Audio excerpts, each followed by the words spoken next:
حضرت یوسف علیہ الصلوۃ والسلام کو اللہ تعالیٰ نے جو عہدہ دیا وہ کیا تھا؟ معیشت کے اوپر کنٹرول، مصر کی معیشت کے اوپر۔ اب مصر کی معیشت کے اوپر کنٹرول کا مطلب یہ تھا کہ جس بندے نے روٹی کھانی ہے نا وہ حضرت یوسف علیہ الصلوۃ والسلام سے سائن کروائے گا۔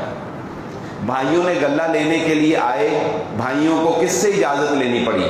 بادشاہ وقت سے یا یوسف علیہ الصلوۃ والسلام سے؟ حضرت یوسف علیہ الصلوۃ والسلام سے۔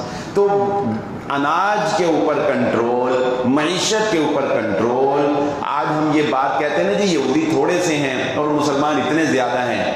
مسلمانوں کو اس بات کو سمجھنا چاہیے، بات تھوڑے زیادہ کی نہیں ہوتی، بات ہوتی ہے طاقت کی، بات ہوتی ہے کنٹرول کی، بات ہوتی ہے اختیار کی۔